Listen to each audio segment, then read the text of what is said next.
Hey, it's Form Check Friday. Welcome back. Let's roll the intro.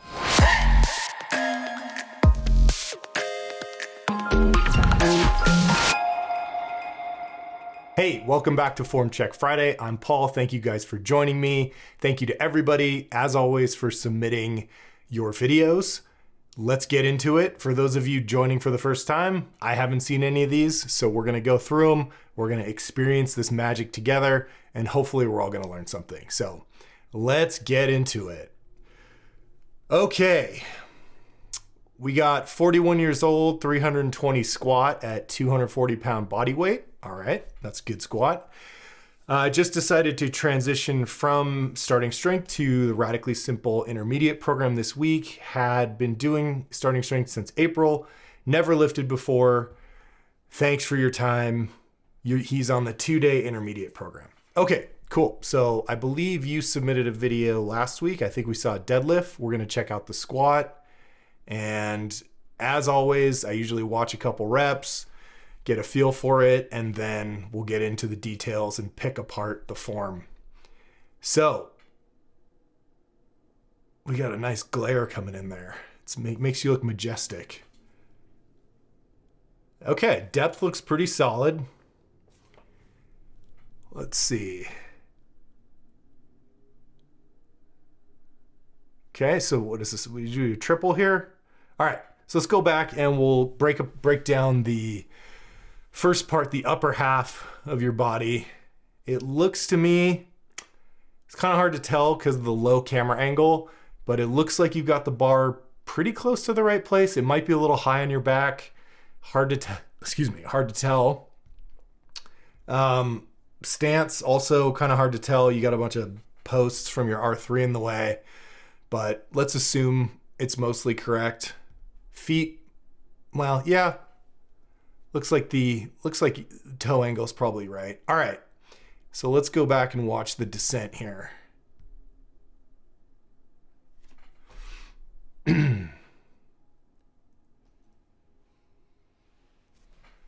So one of the things you want to make sure that you do before each rep, when you unrack the bar and get into the start position, you want to make sure that your knees are fully locked out. Every time you get to the top of a rep, you want to lock the knees out. Same thing in the bench press.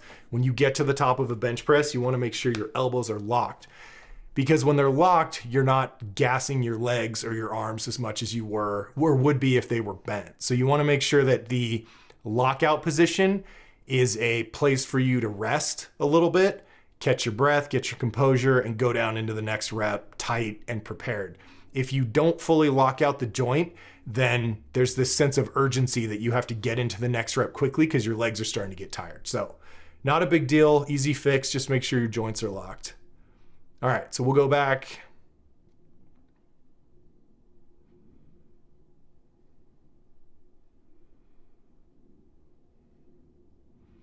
Good, watch his head as he comes up. Let's see if he does it on the next rep. So you notice he's looking down, and then as he goes down, that chin flick happens again. So we talked about this every time. Like I said, you guys who've been watching since the first episode, I'm gonna sound like a broken record here because it's always the same things. One of them is head position, right? So your chin, right? We don't want your chin to move. Anything from the top of your head down to your hip here, this whole segment should be completely stationary. Nothing should move, nothing should change. The only thing that happens is you lean over at the waist. So this whole segment from the top of your head to your hip just leans over. If you go down and start flicking your chin up, it's gonna change things, right? The bar's gonna move around, it's gonna change the tightness of your upper back, that chest up position. And as you come up out of the bottom and lift your chin, your chest is gonna follow your eyes. So as your eyes go up, your chest will lift prematurely and you're gonna kill your hip drive. Okay, so let's watch this again. And it happens a lot on the first rep. Let me see if I can. So if you look where you're looking right now, right, your eye gaze is kind of down here. That's exactly where I want it. But you'll notice that as you start to, where's my thing? as you start to squat, you kind of flick your chin up a little bit. Now, to me, it looks like, let me see if I can catch this. Yeah, okay.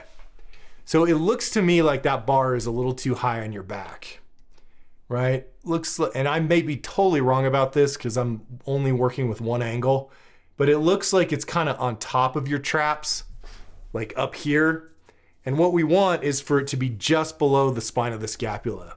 So you might need to widen your grip a little bit, okay? Because the wider you take your grip out, the more flexibility you'll have in the shoulders. It takes the tension off the shoulders a little bit the wider you go.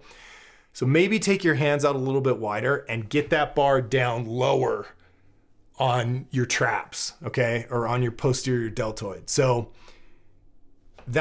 just that thing of having the bar higher than it's supposed to be is going to change the whole movement here. Now, your hip drive is really good. You notice the head moving. Okay, the last rep looks like a last rep. So if I'm in person with a client, I'm not going to hammer you on the last rep because you're trying to get it done and you're tired. So if it looks fairly decent, I'm not going to really say much. But the preceding reps, we want, when you have more gas in the tank, we want to make sure that you're doing those correctly. I also don't, okay, no, those are weightlifting shoes, just making sure.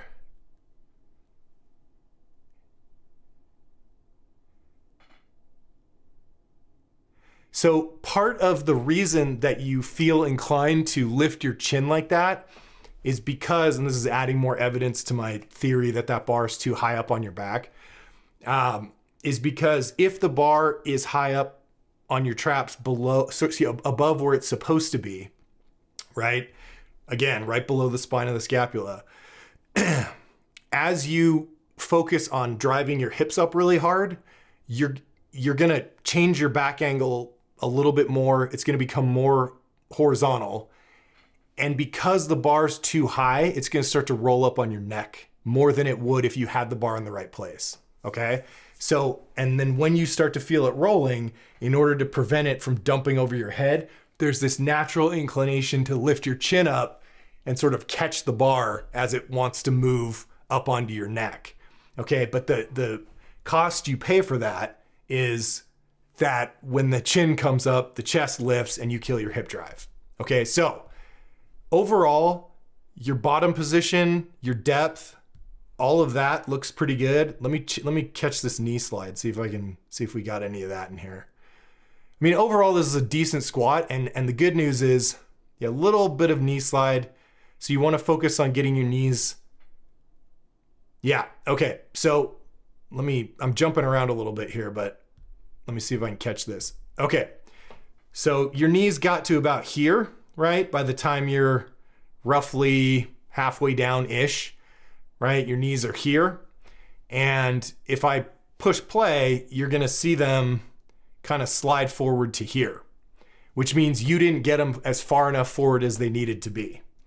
Okay, so if I pause this at the bottom, now you see that the knee has traveled all the way forward. You stopped it here on the way down, but at the bottom, it slid forward more, which means your knee isn't getting where it needs to be soon enough, because I want your knee here by the time you're about halfway down, okay? So we're gonna sum this up with the things you need to work on. First of all, get the bar lower on your back. Look up the videos on starting strength for where to put the bar on your back. Their How to Squat synopsis has a great visual of where the bar goes. It's a little lower. And then, again, to facilitate that, you might need to widen your grip a little bit, okay, to make it easier on the shoulders. That's fine. You're going to make sure that your head is tucked at all times and that you're looking down here, okay, down here on the floor. Don't flick it up and start looking up at the wall. So with the bar in the right place and the chin tucked, you're gonna lean over, shove your knees further forward faster, forward and out right away, okay? They need to be where they're going to end up at the bottom, here. They need to be that far forward by the time you're halfway down. So by the time you're halfway down, you are leaned over as you're ever gonna be. Okay, you've set the back angle. Your knee is as far forward as it's ever gonna be. You've set the knee position. And then all you have to worry about from the halfway point is just reaching back with the hips, stretching back, you know, shoving your butt back, stretching out the adductor muscles, causing that, getting ready to create that nice stretch reflex at the bottom. And the only way that you get to do that is if you set your knee forward first.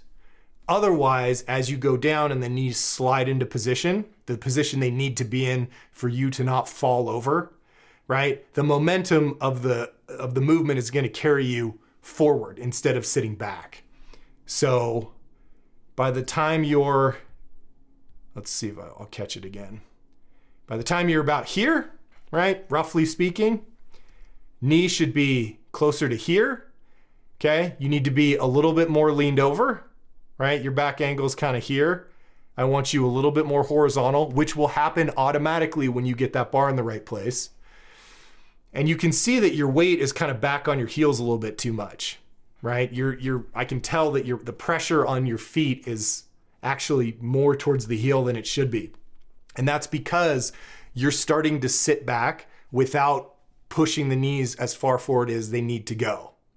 If you put the knee forward first, lean over, knee forward, and then you start to reach back into the bottom, your weight will stay balanced right over the middle of your foot, okay?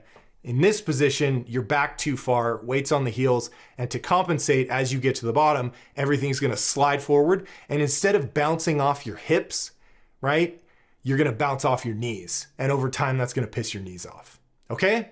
So, put all those pieces together, chin down, bar lower, lean over a little bit more, get the knees further forward faster, and then spend the second half of the descent reaching back with the hips, keep the weight over the middle of the foot. Your hip drive is great, from what I recall.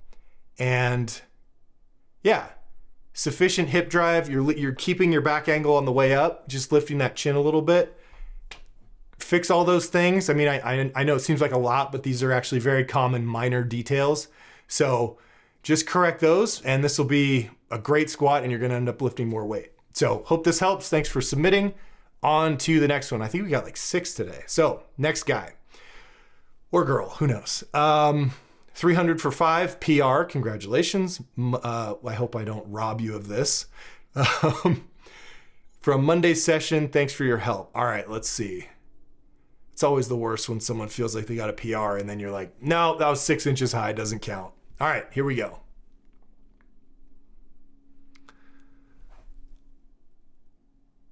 Okay.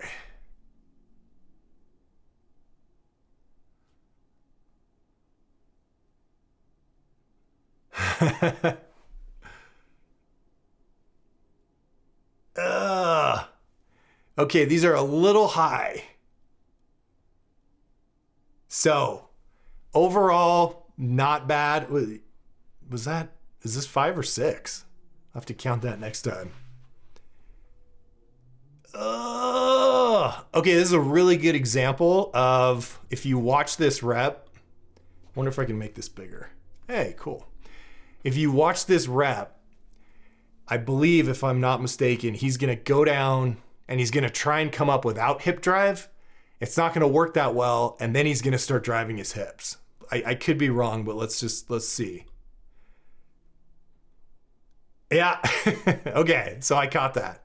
All right, so look, if you watch the descent and you watch his shoulders as he gets to the bottom, the first thing he's going to do is try and lift his chest. And as you know, your hips are where the power is, right? So you want to start, the first thing that should move out of the bottom is your butt should drive up first. And so what you're going to see here is he tries to just stand up by lifting his chest.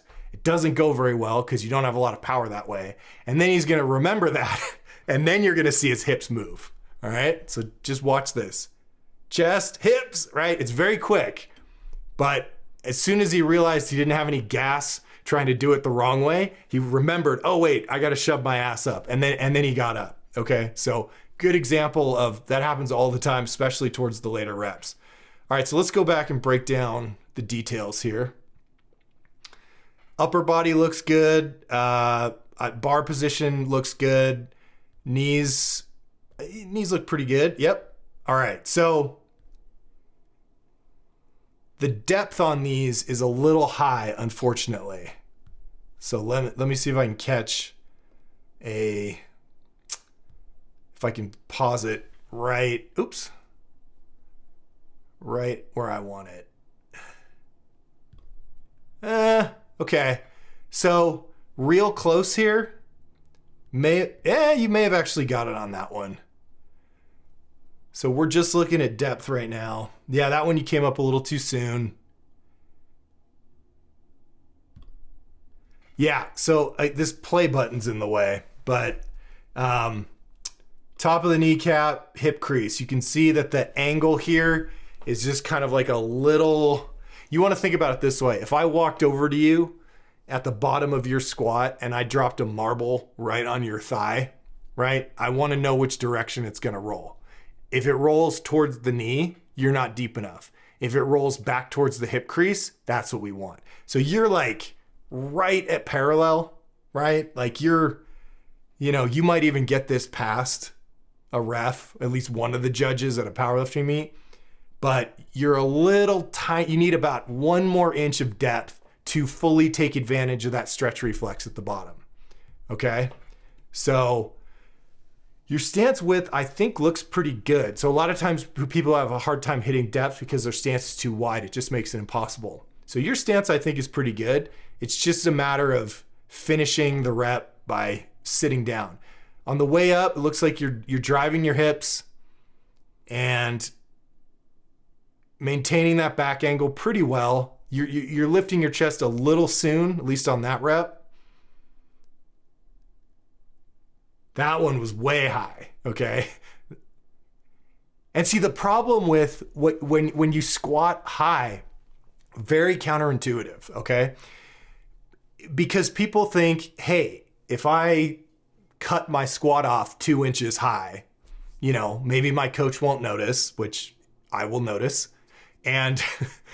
But you're thinking, if I cut my squat off 2 inches high, that's 2 inches I don't have to move the weight, right? I just saved myself 2 inches. Theoretically, it should be easier because the distance is shorter. And it couldn't be more wrong, right? Because what you're doing is lowering the weight, doing all the work of bringing the weight down, and you have to do almost all the work of bringing the weight back up as if you had gone the extra 2 inches and hit depth, right?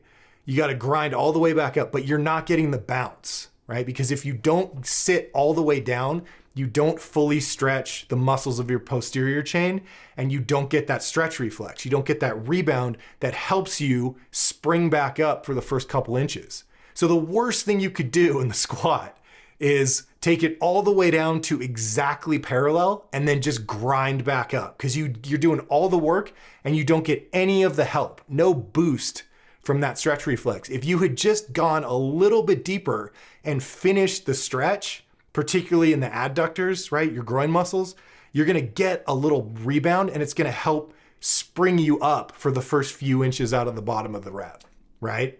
So it seems a little bit counterintuitive, but going deeper and doing the rep correctly is actually easier, right? I'm trying to actually tell you how to do this the easy way. And that means you have to get all the way down and you have to get those groin muscles stretched out. Okay, let's go back and just see if there's anything else we can catch here. Most of this looks pretty good. I think one of the things you need to work on is actually leaning over a little bit faster. So you're doing a good job of controlling the tempo of the descent, right? You don't want to drop into the bottom because you have to be loose to do that. You want to control the weight at a moderate speed down, and then let yourself bounce and then explode up. So slow and controlled on the way down, fast on the way up, right? That's how you want to think about every lift except the deadlift, right? Deadlift is fast down and then as fast as you can move it on the way up, which usually isn't that fast. But for everything else, slow and controlled on the way down while you're loading those muscles in tension, and then fast on the way up. You explode out of the bottom. And you're doing a little bit, you're controlling the descent a little too much. It's going unnecessarily slow, and you're not getting as leaned over as you need to be right away. So I would speed this up just a little bit, the descent. Just let it go a little faster and try and get leaned over right away. You're trying to stay a little too vertical, and then by the halfway point, you have to finish leaning over. I want you from the top, just leaned over immediately. Like the first thing, nipples down, knees out. First thing when you start the rep. Lean over, knees out real hard. And then you're set. Everything's where it needs to be, and you just gotta worry about getting that bounce out of the bottom, okay? So we'll watch it one more time, see if I catch anything else here. All right. Yeah, so, well, let me watch another one. Yeah, you need a little bit more hip drive out of the bottom, right? I want to see a little bit more pop, kind of like that, but right away, right? So the first thing that moves, the hip drive on that one was pretty good. But some of these you go chest, then hips, like on this last rep, right? It goes lift the chest, then drive the hips, okay? So first of all, you gotta put all your focus on hips, but the reason that you're having a hard time doing that is because you're not getting all the way down. So there's no natural rebound, okay? So a good drill for this is to do some pause squats, right? So empty bar, always with the empty bar. And what I like to do with someone with your unique sort of who I'm trying to get to feel that bounce is to take the empty bar down, pause down there, and then just try and stay down there for a few seconds, but just try and bounce your butt up and down. You know, not all the way back up, but just feel the rebound down there for a couple bounces, like you're bouncing a basketball, and then drive up. So you'll, with just the empty bar, down, bounce, bounce, bounce, and then come up. Take it down, bounce, bounce, bounce, and then come up. And just do that for, 2 sets of 5 with the bar.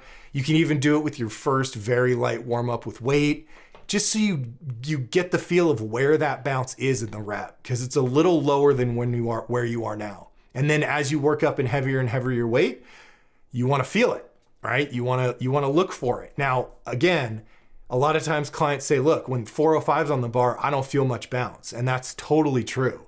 It's subtle, especially at heavy weight. It's not going to like shoot you to the top, but it's just a little natural stretch reflex that you don't have to do anything for, right? You don't have to, as long as you get your knees out and you go all the way down, it'll just happen if you let it.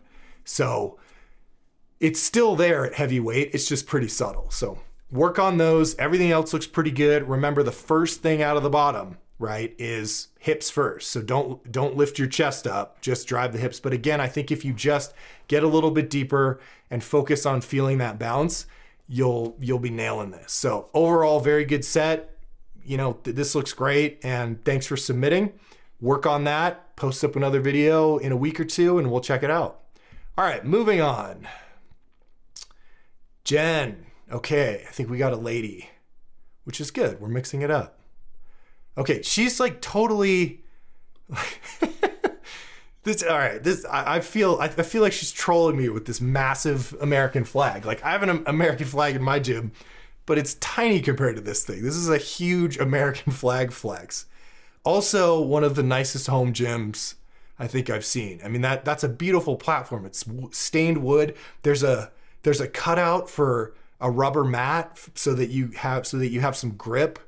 I've actually never seen that. You cut out normally it's just wood all the way across, but that's actually really smart. You have the little rubber mat there. This is beautiful. And you've got the cable thing at the top. This is, okay. Sorry, I'm drooling over your home gym setup. All right, let's see what we're dealing with here. I think you posted a deadlift before. Yeah, you did. And I got some troll comment from a guy who was saying you weren't finishing your pull. And I was like, all right, we'll just delete that. All right, here we go. Let's take a look. So we got, what is this? Hold on. 155 or 175? I'm trying to, it's either 110 or 210s. I can't really tell. Who cares? All right, we're looking at your form. Okay.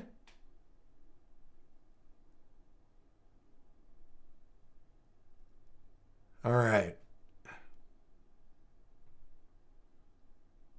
So if you watch your hips, they're going to go down and then back, right? So this is This is good because we haven't really talked about this one yet.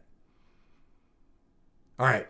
So the hips here are doing something very common, which is they're going in a circular motion. So what we want ideally is for the hips to go down, right? I'll do it your way. The hips come down, they bounce, and they go straight back up. Everything is straight. And what's happening with your hips is they're going down and back, down and backing up, down and backing up. And it's a circular pattern. And the reason that happens every single time is because the knees cave in. Okay, so if I was standing behind you and watching your knees, right, I'm gonna see as you get to the bottom and start pushing up, they're moving in. They're moving in like this. And the knees cave in, and then we get this circular thing. So they're out, they come in, and the hips scoop. I call it the scoop. They scoop back and up, all right? So very common with women, because I don't know why men are usually better at keeping their knees out. Women tend to have a harder time. For some reason, the adductors pull in very easily. So the solution here, unfortunately, is that you learn to keep your knees out better, and it's easier said than done. One of the things I recommend for this, and this is a tough nut to crack, so you're gonna have to work on this, and I can't really, trying to see where you're looking. Yeah, so if you watch your knee, it's hard to tell from the side, but if you've seen this enough times, you can recognize the pattern where they come in and then things scoot back. And yeah, so the way that you fix this is you take some weight off the bar, unfortunately, because those adductors have to catch up. You haven't been demanding that they stay out, and so they haven't gotten as strong as they need to keep your knees out. So this is just part of the deal. It's like if you can't hold your back flat on the deadlift at 315 and you just keep loading it till you get to 500, well, you're not going to be able to flatten it at 500. You got to go back to 315 or even 275 and learn how to keep your back flat, and then let that muscle mass catch up as you load the weight. So in your case, you're going to have to take some weight off the bar, or maybe if you have a light squat day, you can work on this on your light squat day. But what you want to do, if you're not already doing it, this plate is blocking your head. So I can't see exactly where you're looking, but you want to look real close to your toes, like almost straight down. So I want your eyes maybe like 6 inches to a foot in front of your toes, right dead center on the floor. Okay. And the reason is I want you to watch your knees out of your peripheral vision. Okay, so you're staring at the floor, but you're keeping an eye on those knees.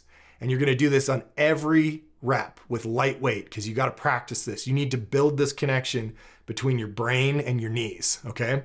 And what you're looking for out of your peripheral vision as you start to, the whole rep, but particularly in your case, as you get to the bottom and then start driving back up, is you're looking for this, right? If you see those knees move in even a tiny bit, you make them go back out with your brain. You see them come in and you just jack them back out as hard as you can. Okay. And you just have to build that pattern over and over. You do not let them come in. If they come in, they go back out. Okay. And you've got to find the limit of your ability to do this with weight, right? And it might be 135, it might be 95. I don't know. But you're going to have to rebuild this in order to fix this problem. But then once you do, you won't have this circular pattern with the hips. And instead, with the knees out, your hips are going to be able to travel straight up and straight down, which is exactly what they want.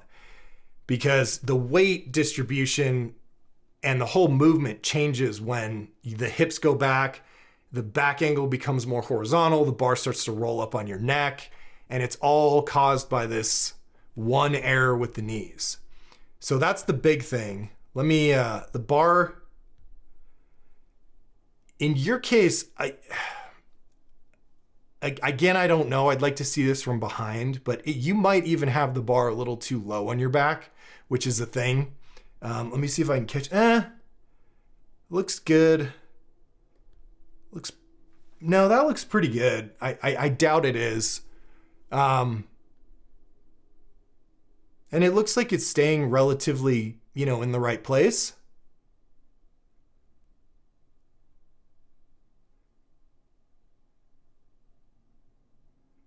Yeah. So you can see that the weight, like the bar path,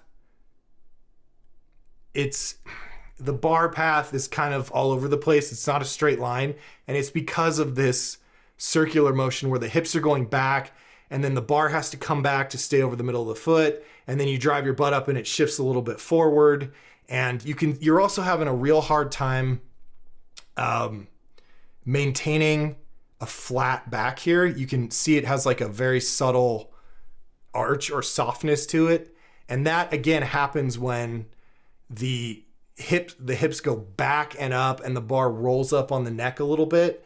And it's like if you are strong enough to hold your back flat with the bar right over the middle of the foot, if it shifts a little forward or rolls up your neck a little bit, you're not strong enough to hold it there, right? So you see, like another good example would be like someone deadlifting, right? So if they can pull the bar straight over the middle of their foot and keep their back flat, let's say it's 300 pounds, they're strong enough to hold 300 pounds with a flat back right over the middle of their foot. But if they screw up the form and that bar swings a little in front of the middle of their foot, now 300 pounds feels like 350 pounds. And their back isn't strong enough to hold something that feels like 350 pounds, right?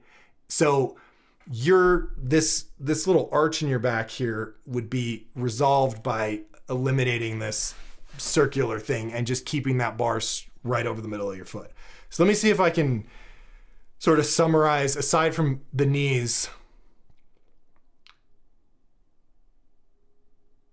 Yeah, in fact, in that one, I could almost tell that your toes are kind of lifting up, right? And so again, like I've said many times, fix the weight on your foot and you will fix almost all of your form errors.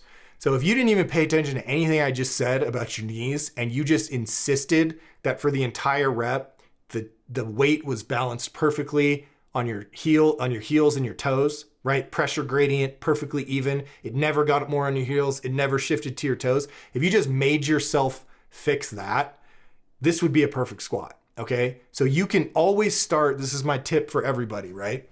Whenever you have a problem with any lift except the bench press, any lift where you're standing on your 2 feet, always start with, is my weight in the right place on my foot? Or am I on my toes or on my heels at some point during the rep? Because if you are, it's wrong, right? The goal is move this thing over the middle of the foot. That means weight distribution is even the whole time. So if you go, every time I drive up on this squat, I feel like I'm shifting back onto my toes and then I shift back onto my heels and then I shift onto my toes. It's wrong. And if you just say, what do I have to do to not do that, to just keep my weight balanced perfectly, keep the pressure on my foot even the whole time, chances are you're going to figure out what your problem is just by paying attention to the weight on your foot, okay? So again, and I have to do a video about this. I'll try and get it done this week, I hope. Pause squats, right? Pause squats for you are going to be a good thing. Now, not like I mentioned in the previous guy's post, because where I had him not necessarily pausing, but bouncing. In your case, I want a real pause. So empty bar and maybe the lightest warm up you do with weight. Take it down to the bottom, pause for 3 seconds, right? 1 1,000, 2 1,000, 3 1,000, up, okay? In those 3 seconds, you are asking yourself, is my weight balanced across the surface of my foot, or am I on my toes or my heels, okay? Is my chest still arched and set tight, or did I let it go? Okay, that's the second question. And the third question is, are my knees out as wide as they can possibly be at this balanced bottom position? And if any of those errors have been made when you're down there, you fix them, right? So if you're on your toes, rock back onto your heels a little bit, balance it out. Feel it, so okay, this is balance, come back up. If your knees have come in and you could actively shove them out more, push them out, feel it, feel the stretch, register that in your brain, and then come back up.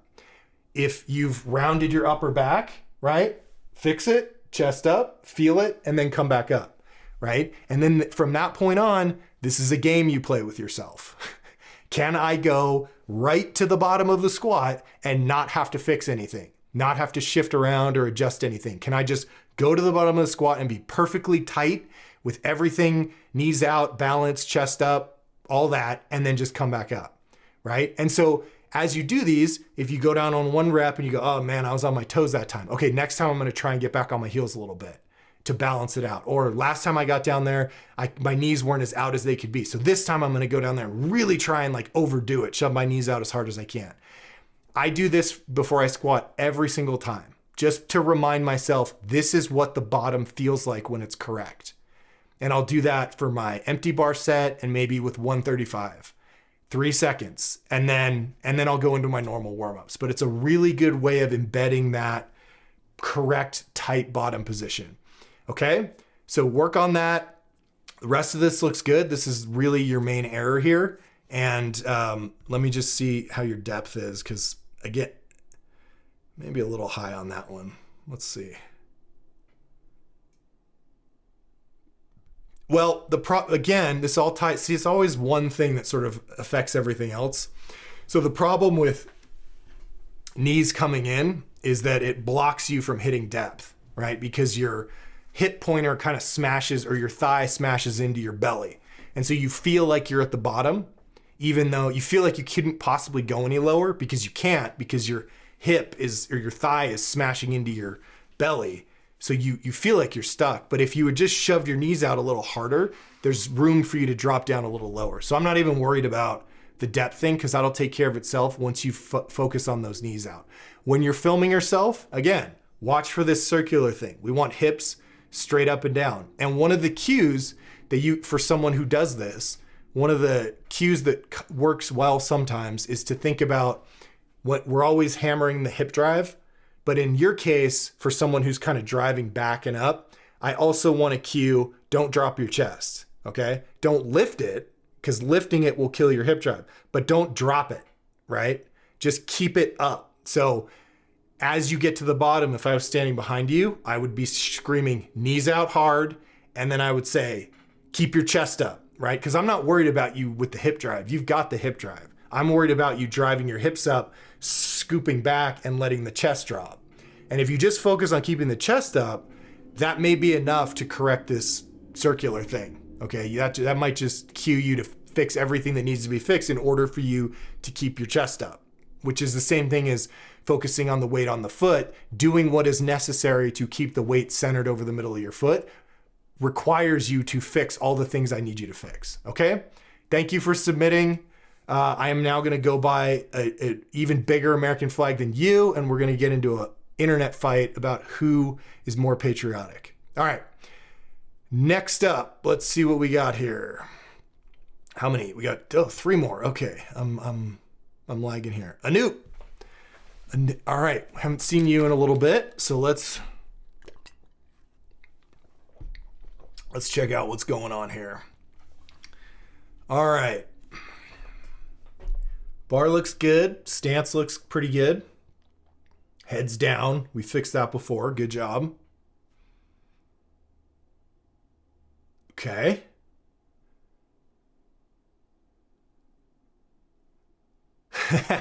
Okay. Good.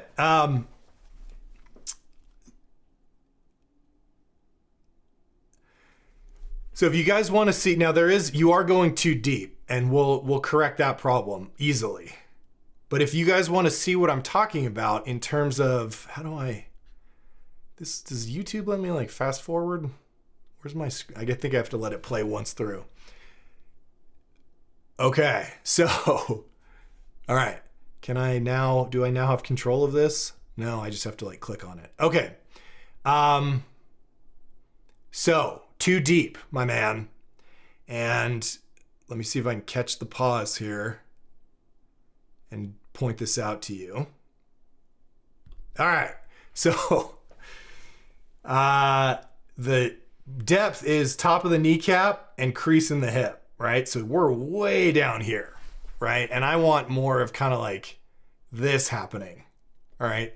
So you don't need to go that low. And the fact that you can go that low tells me that either you're letting your knees cave in, right? Because that's one of the ways you can slack the adductors, but it doesn't look like your knees are moving in that much if I watch your shins here.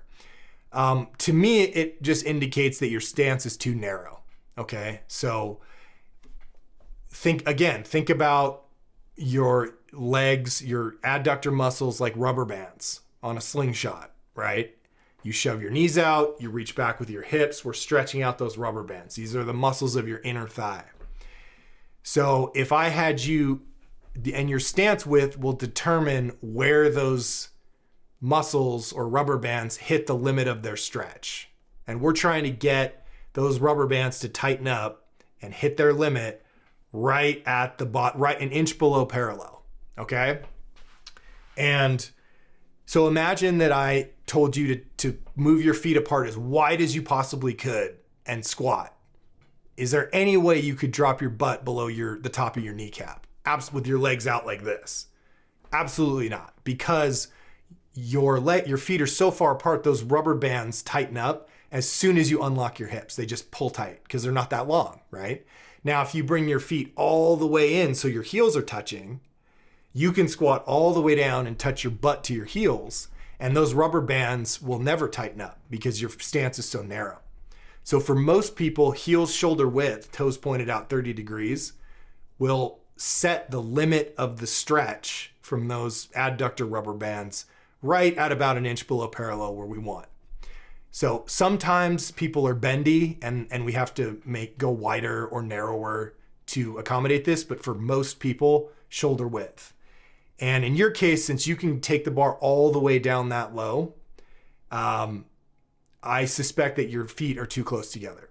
So I would widen your stance about, maybe 2 inches on each foot, and just you can even do this without weight. You can widen your stance and just kind of, you have a mirror, right? And you can just go squat, do an air squat, jack your knees out with your elbows and get to the point of maximum tightness in your groin with your back, with your chest up, right? Not with a round back. And feel where that tension is, right? And then look at yourself in the mirror, or you can video it and see, is your hip crease like 3 inches below the top of your kneecap? Okay, widen your stance a little more and see if you can, as you widen it, you'll bring up the bottom, okay? And then you're just looking for this hip crease down here, right here, to just drop below the top of the kneecap right here, okay? So it should be, again, if I put a marble on your thigh, I want it to roll back to your hip, not your thigh, not your knee. But this is like way too low, okay? And because of that, you're not really getting a good enough bounce. You're not gonna get that stretch reflex because you're just not deep enough. You haven't stretched out those muscles. Now, if you guys wanna see a good example of what I'm talking about with setting the knees forward soon enough, so for the first video, I think, maybe the second video too, if I remember, these guys weren't setting their knees, so the knees were sliding forward all the way at the bottom. My man here does not have that problem. So if you watch his knees, they will go forward and they will stop moving. There. And then he sits back into the bottom. Okay? So let me see if I can catch it. Right. So he's about halfway down and his knee is here. Okay? So it's basically right in line with his toe. Now, on most people who don't know what they're doing correctly or aren't doing this correctly, if I push play, you're going to see that knee travel even more forward. It's just going to keep going forward. That's knee slide, right? That means we're not sitting back into the bottom. But if I hit play here and you watch his knee, I don't think it's going to move forward. Yeah, it just stays right there, which is exactly what we want. So this is a very good example of what the knees are supposed to do. Shove them forward and then spend the second half of the rep sitting back, right? Now that your problem is, again, you are going way deeper than you need to, and you're also sacrificing your lumbar extension. So if you notice on the way back up, your low back's kind of round, right? Part of your ability to get that low is to let your lumbar spinal erectors relax, and that allows you to get deeper. So if you were to insist that you kept we'll just stop it right here. You kept a neutral spine like this, like you almost have, like, I'm gonna exaggerate it, but you almost have a little arch right here like that. So if you were to maintain that beautiful arch in your back, which is exactly what I want, and insist that no matter how deep you went into the squat, you did not let that relax, you kept trying to keep that arch, you would not be able to go that low, okay? And that's what I want. So 2 things are gonna correct your depth. 1 is finding the right stance width, which is gonna be a little wider. And 2 is not letting go of that arch. So as soon as you feel that low back start to want to unlock, that's kind of your cue to come back up. Because if you keep going down into that, you got to give it up. And then once you let those spinal erectors go, you've got a round back. And as you come out of the hole, you can't tighten that again. So you're just going to be squatting with a round back, and you're going to smoke your spinal erectors because they do not like to move and flex under heavy load, right? So you're dead. If you do this with a heavy enough weight, your deadlift workout after this is going to suck because you fatigued the hell out of those spinal erectors. It doesn't seem like a big deal, but it taxes the shit out of them, okay? So we'll watch one more time through. This is a simple fix though. It's really about just widening your stance. That's gonna be the main thing. I wanna see your cadence here. Yeah, it's a good speed, you know, but again, to get that deep, you're allowing, yeah, on the way back up, you're letting it round. You're actually just pretty flexible because you're kind of able to hold that. Your back's not rounding. So your back's actually not rounding that much down at the bottom. You're just kind of a bendy dude. So you might need to take an even wider than shoulder width stance to find that correct depth. But remember, as you start to drive up, don't forget about your back. Once you, just like in the deadlift, I always tell people in the deadlift, you're gonna set your back, meaning squeeze your chest up, and you're gonna keep trying to set it all the way up. Because a lot of people will set their back in the deadlift, and then as soon as they have to shift their focus to actually picking up the weight, they forget about their back, it rounds, and then they deadlift. So you did all the hard work of setting your back, and then as soon as you changed your focus, you forgot to hold your back. So you wanna set your back and keep setting it all the way up. Don't relax it, okay? And same thing here with you. Once you get that nice, you know, extension, that normal extension in your back right here, don't let that go. As you get to the bottom and you start driving back up, keep fighting for that, okay? Keep the knees out, get the stance a little wider. Knees are great, hip drive's good. It's really just a matter of widening your stance a little bit. So work on that, post up another video, and we'll dial it in. But great work overall. You're fixing a lot of things we talked about very early on in the Form Check Friday roster or episodes. Okay, let's move on. Paul, I'm having an issue with my right hand getting pushed up around the bar. My right shoulder has always been tighter than the left, but stretching and running the novice linear progression, it's better than when I started. I am about a thumb width narrower than the inner hash. Okay, do I need to try and hold the bar higher on my hand, or keep in contact with the thumb and the pointer finger? I'm not noticing any elbow pain. 29 years old, 202, 5'8". This was the last light squat of 270 by 5. Okay, let's see what we're dealing with here. You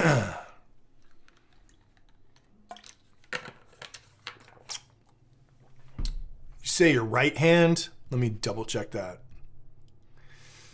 Right hand's getting pushed up on the bar. Okay, very common, especially with the thumbs on top grip, to have a sort of asymmetry. I mean, very common to have a shoulder asymmetry, generally speaking. But you know, usually people will have one hand or one wrist that's like perfectly straight on the bar with the thumbs on top grip, and then the other one will be bent or kinked or something like that. Not a big deal, nothing to worry about. We can talk through that. So your left hand, yes, is more down on the bar than your right hand.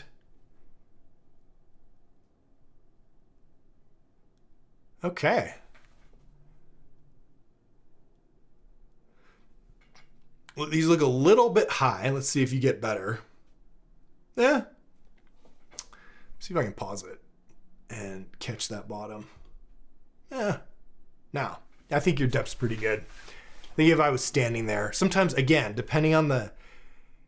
Here's a weird one that I'll just tell you guys about. People look... the depth of someone's squat will look different depending on if you're standing on their left side or their right side. So I always watch people squat on their left side. And because I've noticed that it usually looks to depth on their left side, and it almost always looks high when I watch on the right side. I don't know why this is. I've talked to some other coaches who agree with me, but it almost always seems like the left side is lower. And so just there's a fun fact. Okay. To answer your first question with regard to the grip. Now, the short answer is it's not that big a deal, right? The bar doesn't, if you're not having any elbow pain and the bar isn't rolling around a lot, let me see if it's flexing or extending. No, you could, I mean, the simple solution is just, put your hand lower on the bar, because right now it's up on top, your hand's up here. So just put it lower like the other hand. You may have to widen if you're have an asymmetrical tightness, so your right side's tighter than your left. You don't have to keep your grip even the whole time, right?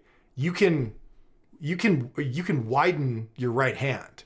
So I've had clients who, if we're looking at those hash marks, as you call them, or the rings in the knurl, maybe they'll be on their ring finger on one side and their index finger on the other side. And that's just because they have an asymmetry. The point is, as tight as you can get your hands to your shoulders with straight wrists and thumbs on top, right? So thumbs on top of the bar, and then as tight as you can get it. So if you have to give up that, one of those things by lifting your hand or your palm up higher on the bar to accommodate a symmetrical grip, just take an asymmetrical grip. Just widen your right hand a little bit and get your hand down a little lower, and it'll feel more secure. There's nothing wrong with that. Everybody has some type of asymmetry that they have to deal with. God, my face looks red. I'm like, it's really hot in here. Okay, so let's keep going.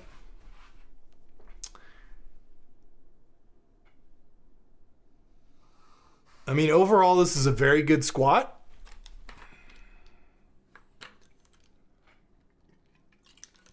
There's not a whole lot to talk about here. I'll nitpick you a little bit because we're here. Knees look great. I might even save this video. Let me see if I can catch that again. If we watch your knees, see if there's any knee slide. No, they're stopping real well. So again, right there, right? He's even higher than halfway down and his knees are already set here. So he's right over like the N in the hammer strength. And if I hit play, typically people who are making mistakes, you'll see the knees keep going forward.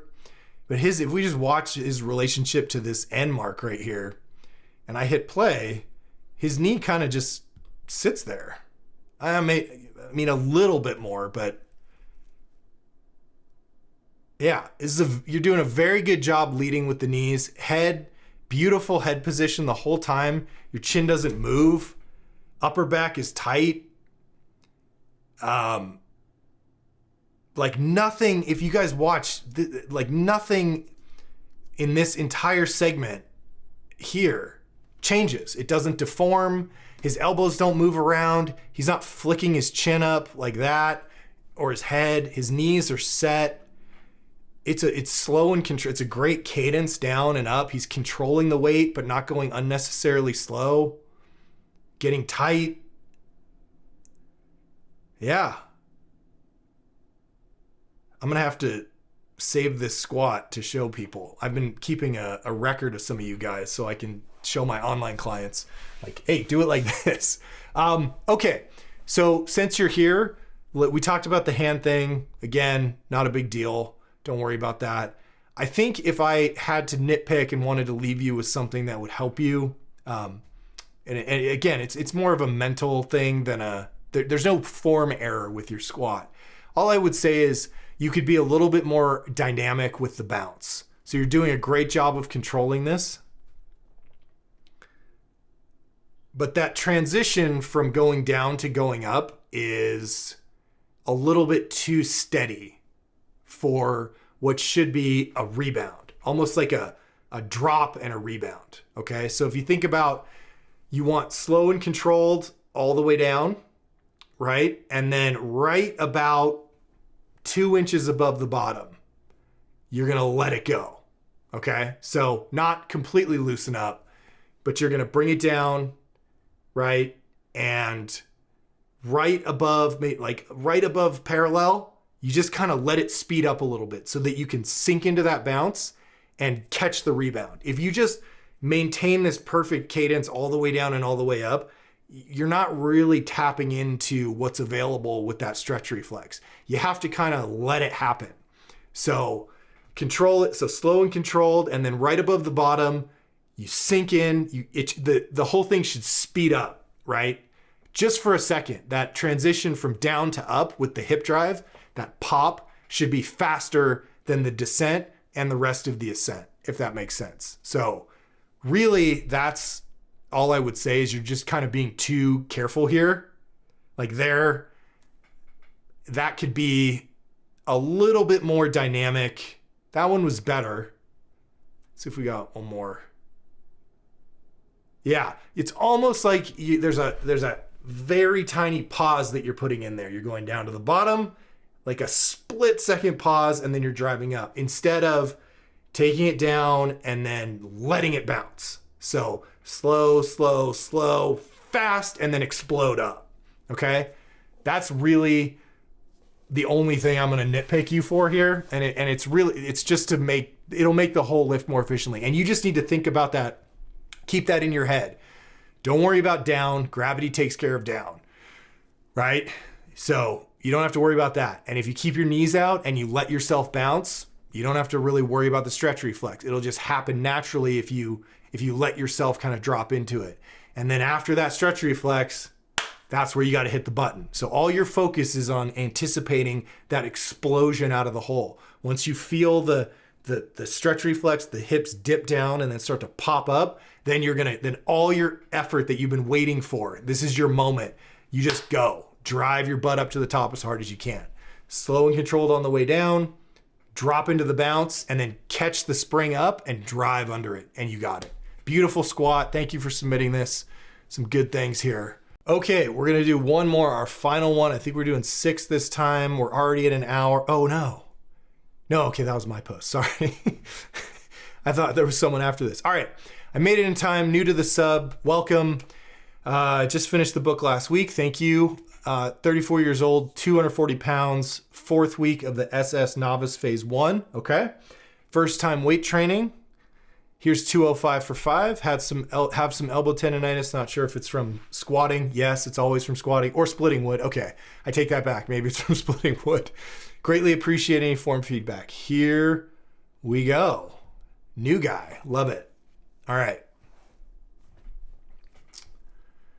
I'm like a tomato. It's so hot in here and I'm like so amped up doing this. I'm gonna need like makeup or something. Okay, here we go. What do we have?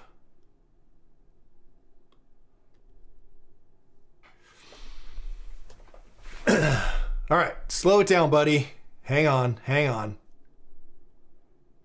Okay, so first of all, we need to talk about controlled aggression, okay? And this is an important topic for sort of, it's more philosophical, or it's more of the mental game with lifting. Aggression is important, right? Getting psyched up for a lift is crucial and can make the difference between you finishing a set or not finishing a set, getting a 1 rep max, setting a new PR, or missing. Okay, so psych is valuable. Too much psych is bad, because too much psych, too much frantic energy makes you lift inefficiently. It makes you sloppy, okay? Because you're just all over the place. You're jittery and you're shaky and you're just like so amped up that you're not actually thinking about the movement. So we want controlled aggression, okay? Pinpointed aggression, targeted aggression. Yes, get psyched up, but know when to use it. Know when to sort of unleash the beast, right? You don't need to, take take the bar out of the rack and stomp your feet and get into a position and like all fired up. That should be methodical. That should be consistent, repeatable every time. You're a machine. You don't need to be frantic as you squat and lower the weight, right? That should be controlled because gravity's handling that. You just don't let it, don't loosen up, but just let it happen, right? That you want to save your energy and your aggression for the drive up when you need it, okay? So I can already tell, and this is fine, you're new to lifting, which is great, and you're excited, love that, but we need to rein it in a little bit, okay? So I want you to calm down a little bit as you cannot sustain this level of psych for an entire workout. You're gonna burn out, okay? So you need to know, listen, I'm gonna be confident, and I'm gonna be tight, and I'm gonna be controlled, but I'm gonna save my fire for the explosive part for where the rep needs it, right? Where the drive and the effort should be. That's where I will dedicate my psych, okay, to the part of the rep that requires it. All right, so let's break down your form here. So again, you want to spend a second or two don't just get under the bar and take it out right away, okay? Because you don't know if you're in the right place. Again, we're not in a rush here. Slow this whole thing down so that every rep is identical. So when you get under the bar, take a second, make sure you're in your squat stance, make sure that bar is exactly where you want it, that it's nestled in there, right? That you're set, and then take it out. Let me see, I think I have a video that I just took. So I think I edited this, so it's not gonna be very good. But you could see, this was me from last week. Like, I'm taking my time to make sure that I'm exactly where I want to be. And then in between reps, I'm going to reset. So I'm not rushing into the next rep, because as I come out of the bottom, things are going to loosen up. So I'm taking a moment here to make sure everything is stable and tight before I go for the next rep. Okay? So this is a big thing that we deal with new lifters, is they just bomb from one rep to the next and they don't take time to reset the start position. So you need to take a moment and make sure everything is right before you unrack the bar. Okay, so slow that down a little bit. And then, so you want to make sure that once you step back, right, and get your stance, don't just go, right? Because your knees aren't even locked yet. Okay, so you need to make sure that your feet are set, your knees are locked. Like, you stand up with the bar, one step back, two steps back, adjust. Okay, now your feet are right. You're not ready to go yet. Now you got to make sure, okay, when I unrack the bar, did I loosen up my upper back? Is my head in the right place? Am I looking down? Okay, my chest is up, good, that feels good. Now I'm gonna take my breath, and now I'm gonna start the rep. And every rep is gonna repeat that process. Okay, so you're taking two steps back and then just going. Right? So you're not in the right position and you're not as tight as you need to be.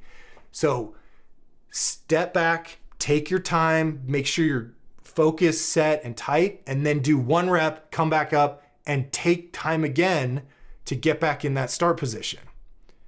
All right, so eye gaze, I can tell, you're wearing a hoodie, but I can tell we're looking somewhere out, maybe out here, okay? So I want you see this, your squat rack right here, the foot, I want you kind of staring right down there, even maybe on this little knot that you have, this convenient knot in your plywood. So I want the head down, okay? Now the bar is already up on your neck, right? Oops, that's a crappy line. The bar is already up on your neck here, okay? Jesus, I can't draw with this anymore. So it's up high. And what we want is the bar to be across your posterior deltoid down here, right below the spine of your scapula. Okay, so the whole movement is going to be wrong simply because the bar you have it in a high bar position and you're trying to do a low bar squat with a high bar, with the bar in the high bar position.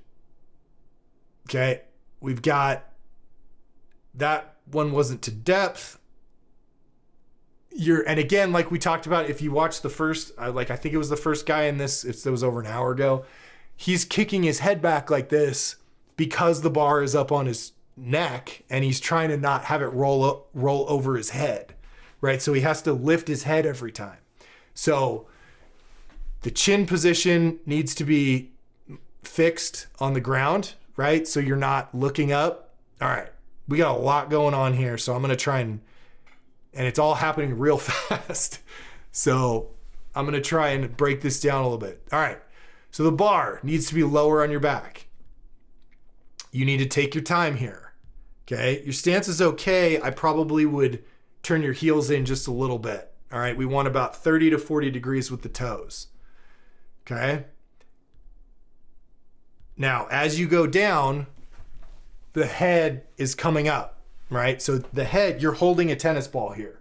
Okay? You're looking at that knot on the floor and you're holding a tennis ball here. And so if you lift your chin up like that, you drop the tennis ball. That's not good. So that head to the hip, this entire segment from your head to your hip does not move. Okay? It is up, it is tight, chest up, elbows up, chin tucked, right? And all it does is lean over. Nothing deforms. Your elbows don't move. Your head doesn't move. Your back doesn't round. That thing is locked and you're just leaning over. All right. Now let's look at hip drive. So we're also missing depth here. So these are, yeah. So these are not deep enough. And the reason is that your toes are too pointed forward. So you can't shove your knees out hard enough. So you can't drop down into the bottom. Okay, so the toe angle needs to change. The knees need to go out harder. And the knees, if I could, again, I've said this before, but if I could walk up behind you right here, put my hands inside your knees and pull them out and your knees move out 3 inches, I shouldn't be able to do that. Okay, because you should have shoved them out that hard. The fact that I could do that means they're not out hard enough. So the knees have to go out harder this way on both sides. Okay. Let's see if we can catch some other things here. Where's my play button? Let's see if we can see some hip drive. That one wasn't all the way down, so that's going to be a problem. You're doing hip drive pretty good on the ones where so every rep is either 6 inches high or, they're varying quite a big deal, which is why they're hard to coach, because you have a different mistake on every one. It's okay. I'm not hammering you here. These are all common errors. So, but part of this is you got to slow this whole thing down. So what I want you to do is go and watch the starting strength coaching video for how to just go on YouTube and Google, or I'll try and link to it or something, but Google or type in YouTube and search for how to squat starting strength and watch that video, because that video breaks down all of the steps, right? Bar placement, knee position, back angle, all that stuff. And then make sure that your squat looks like the squat in that video. Let me see if I can. This is my man, Josh, who in my opinion has like the perfect squat. He's one of our starting strength coaches. But look at where that bar is compared to where you have it, right? Yours is up on the neck. Josh is here, right below the spine of the scapula, over the posterior deltoids. He's taking his time, right? Look at him. He's taking his time to get set. Big breath, lean. Look at how controlled that is. All the way down, back angle on the way up. Taking his time, nice and controlled, sitting back. Hip drive, right? Getting nice and deep. It like makes me weep every time I watch him squat. He's so good. He was raised in Ripitos gym, so like he better have a good squat. But like it's my ideal, right? What else do we got? Oh, that was me. That's not important. What other ones? I have a hip drive. So I'm looking for some.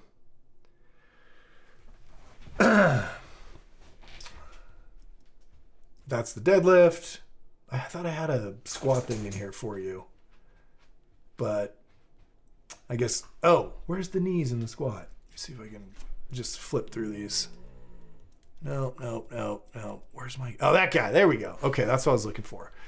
look at this guy, right? Knees are out wide, out, right? Hip crease definitely below the top of his kneecap, foot angle, bar across the posterior deltoids, right? That's what we want. This is what your squat should look like. You should be able to sit down in the bottom position with that bar and just hold that, okay? So go back and watch that video again. Now that we've talked about this stuff, get the bar lower, get your bottom position correct, right? Get your stance correct so that you can shove your knees out harder, get into that bottom position, keep the knees out real hard, keep that bar low on your back, focus on the hip drive, make sure you're hitting depth, because all of the issues that you're having with this squat, right, come from the fact that the bar's not in the right place and you're not getting your knees out and you're not getting deep enough, right? If you fix all those three things and do what's necessary to correct those things, you'll be fine. But ultimately, you have to chill a little bit.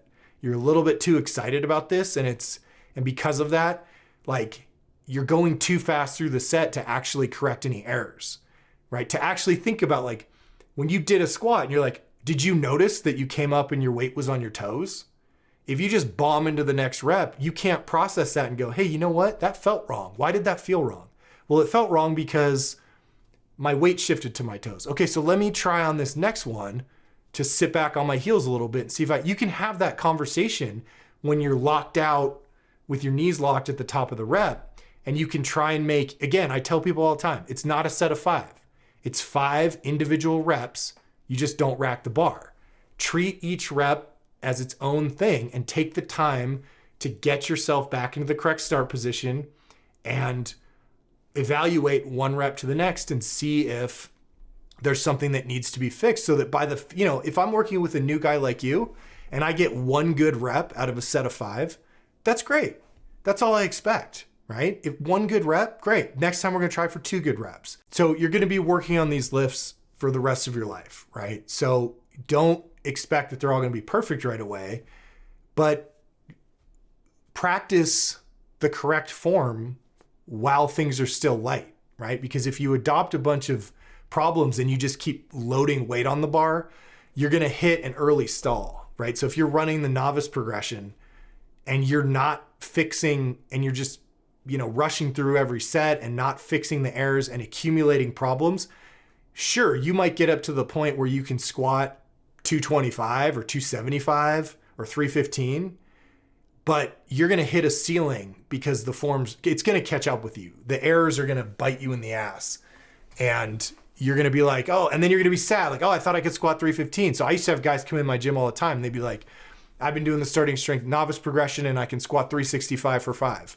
And I'd be like, oh, that's pretty good. Let's see it. And every single time by the end of the session, they were squatting like maybe 185, right? Because they were squatting high, their knees were caving in, all the errors that you're having as an early novice, and they never fixed them, right? So I applaud you for submitting this video and for asking for help, because the goal is that we're going to nip this stuff in the bud and then set you up to be successful long-term. So it's very common to have the errors that you're having right now. We want to get them dialed in, right? Which may require that you take some weight off the bar and fix these things. Totally fine. Do that now before you get to the point where you think you're strong and you can't actually squat 315 to depth, because you never have. Okay. So this is good. Go back, and now that we've talked about some of this stuff, look at the book, look at the starting strength book, and read the squat chapter again. Those things will start to make more sense. Look at the video and work on these things at lighter weight, drill them, make sure they're perfect, and then start adding weight again. And that way you'll blow through whatever artificial ceiling you were going to have just piling more weight on form like this. Okay. So I'm not, I really appreciate you posting this. I don't want you to think I'm like just telling you suck at weightlifting and you should give up. Absolutely not. You are on the right track. These are all, if you gave me a blank piece of paper and said, here's a guy who's just started squatting, write down the things you think are going to be wrong with this squat and seal it in an envelope, and then we opened it after everything that you're doing, I would have written on that list. These are common problems. Easily, some are easier to fix than others, but you're aware of them now. You're going to retool, and you're doing this right because you're just starting out. So you can fix this stuff while the weights are still light, and not waste a whole bunch of time having to reset after trying this for 6 months on your own and then finally asking for help. So good job. I'm encouraging you to keep going and to post more videos, and and we'll go from there. So thank you very much for posting. Thank you to everybody. I think we got through everybody. This is a long one today. I'm bright red. I need water and coffee or something. So I'm gonna wrap it up. Thank you all so much for your participation in this. I really appreciate it. It is truly my favorite time of the week, and I look forward to it. And I am glad that it seems to be providing value to you guys, and it provides a ton of value to me, helps keep me sharp, and also gives me content to share, and hopefully we'll get more people into the community, and we'll keep this thing going. So thank you all, and I will see you online and definitely next Friday. Bye, guys.